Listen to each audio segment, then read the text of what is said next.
بسم اللہ الرحمن الرحیم۔ Welcome to my channel Global Lounge. میرے تمام سننے والوں کو السلام علیکم۔ آج ہم آ گئے ہیں سیٹرڈے اسٹوریز اسپیشل اسٹوریز میں، اور پارٹ 1 میں آپ نے ہم سے سنا تھا حضرت ادریس علیہ السلام کا قصہ، اور اس میں ہم نے آپ کو بتایا تھا، جہاں ہم نے ختم کیا تھا، اخنو جادو کے بارے میں تمہارا کیا خیال ہے؟ ایک نوجوان نے سوال کیا تھا۔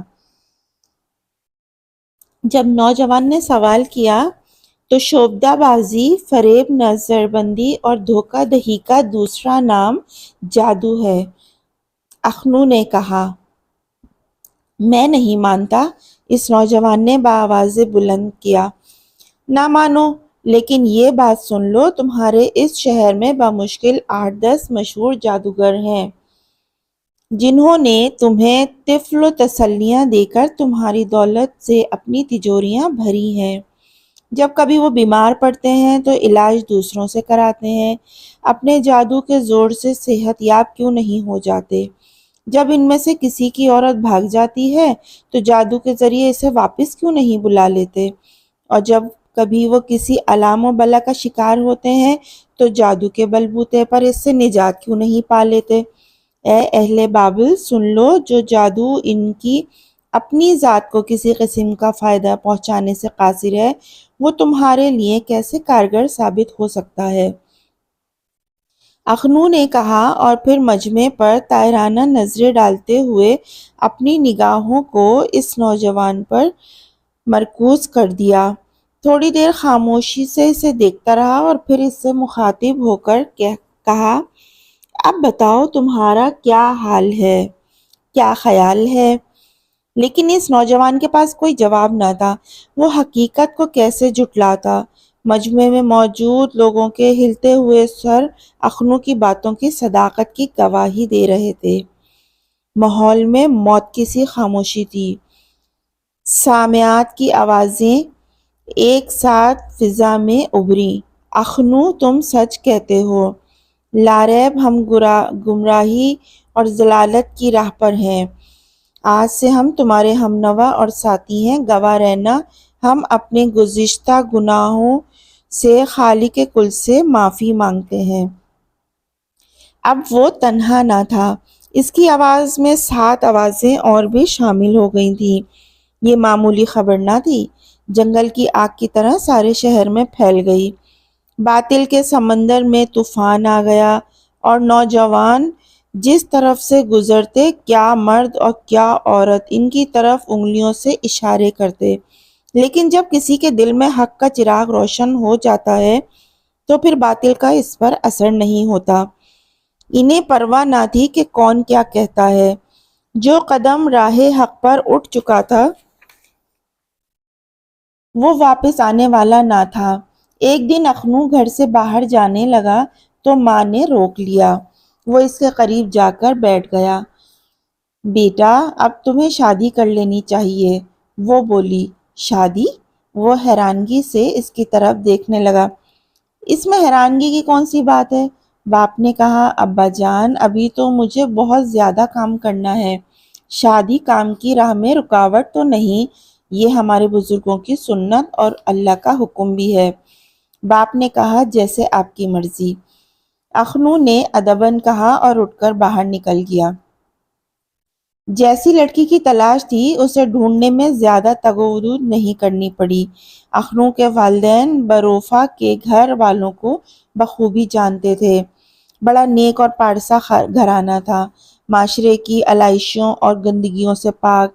بروفہ والدین کی اکلوتی لڑکی ہونے کی باوجود بڑی پاک طنیت اور صالح تھی۔ بتوں کے نام سے اسے سخت چڑ تھی۔ دروغ گوئی اور غیبت سے ناآشنا، طیب سیرت کے ساتھ حسن و جمال میں بھی بے مثال تھی۔ اس کے والدین کو بھی اخنو جیسے لڑکے کی تلاش تھی۔ فوراً بات پکی ہو گئی اور چند دنوں کے اندر اندر وہ حضرت شیس علیہ السلام کی شریعت کے مطابق رشتہ ازدواج میں منسلک ہو گئے۔ شادی میں جتنے لوگوں نے شرکت کی، سب کے سب صالحین تھے۔ شادی کی صبح اخنو جب کمرے سے باہر آیا تو اس کی پیشانی میں چمکتا ہوا نور محمدی صلی اللہ علیہ وآلہ وسلم موجود نہ تھا، وہ بروفا کے طاہر رحم میں منتقل ہو چکا تھا۔ اس کے والدین نے دیکھا تو خوشی کی انتہا نہ رہی۔ ایک دن اس نے اپنے ساتھیوں سے کہا کہ وہ اپنے میں سے 100 افراد کو جو سب سے زیادہ صالح ہوں منتخب کر دیں۔ پھر 100 میں سے 70 اشخاص کو زیادہ قابل، نیک اور باصلاحیت تھے وہ چنے گئے۔ بعد ازاں ان میں سے بھی 10 کا انتخاب کیا گیا جو تمام اوصاف حمیدہ سے متصف تھے۔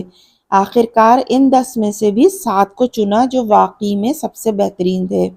انتخاب کے بعد وہ ان 7 افراد کو ساتھ لے کر آبادی سے باہر جنگل میں چلا گیا۔ وہاں ایک جگہ پہنچ کر رکا اور اس سے مخاطب ہو کر کہا، میں اللہ تبارک و تعالیٰ کے حضور دعا کرتا ہوں کہ وہ مجھے صاحب شریعت بنا دے اور اپنی عبادت کا صحیح طریقہ تعلیم فرما دے، اور تم سب آمین کہنا۔ بہتر، ساتھیوں نے کہا۔ پھر ان سب نے اپنے ہاتھ زمین پر رکھ کر پھیلا دیے۔ اخنو دعا مانگتا تھا اور باقی سب آمین کہتے تھے۔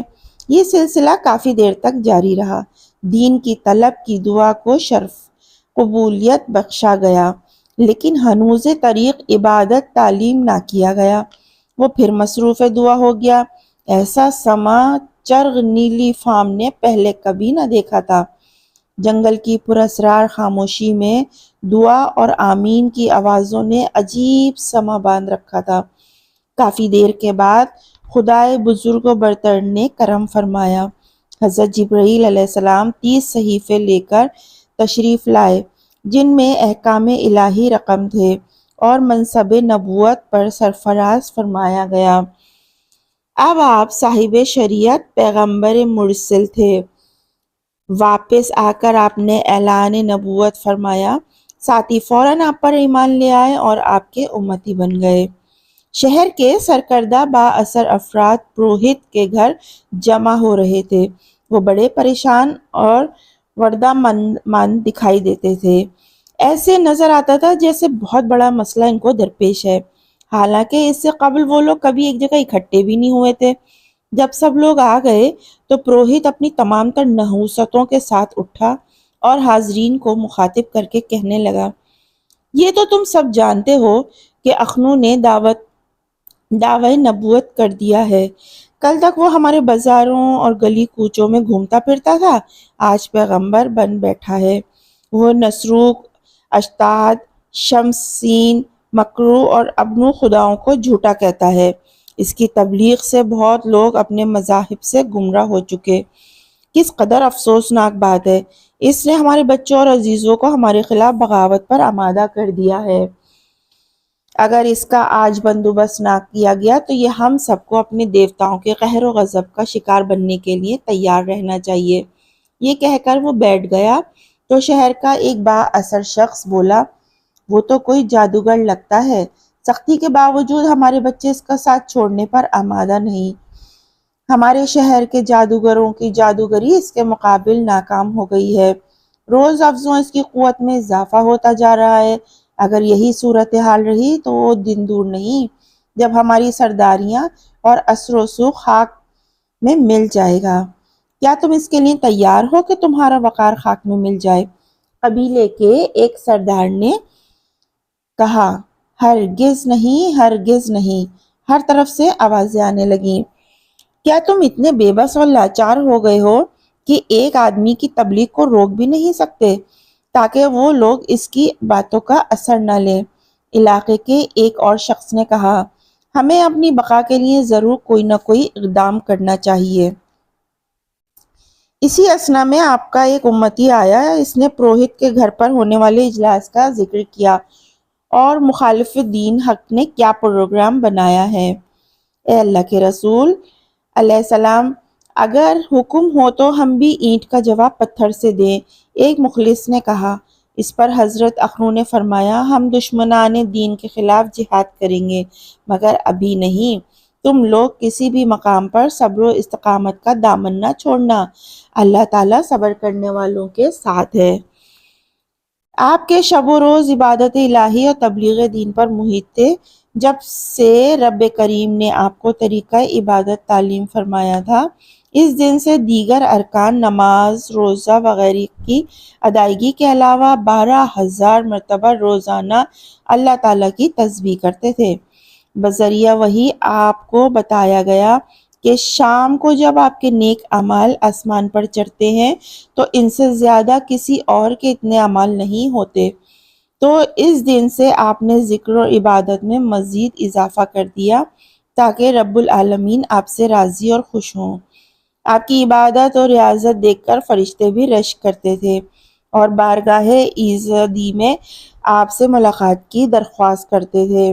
لہٰذا اللہ کے اذن سے ملائکہ آپ کے پاس آتے اور کافی دیر تک نشست رہتی تو انہیں اسی کا اندازہ ہو جاتا کہ آپ عالم بالا کی تمام باتوں میں دستگاہ کامل رکھتے ہیں۔ احکام الہیہ کے مطابق آپ تبلیغ فرمانے کے لیے مختلف جگہوں پر اور قبائل میں تشریف لے جاتے تھے۔ ایک دن ایک قبیلے کے لوگوں سے مخاطب ہو کر انہیں بت پرستی سے باز رہنے اور خدائے واحد کی عبادت کرنے کی تلقین فرما رہے تھے کہ درمیان میں سے ایک بے ادب اٹھ کر بولا، تم اپنی تقریر بند کرو، ہم کچھ سننا نہیں چاہتے۔ اس کے منہ سے جھاگ اڑ رہا تھا۔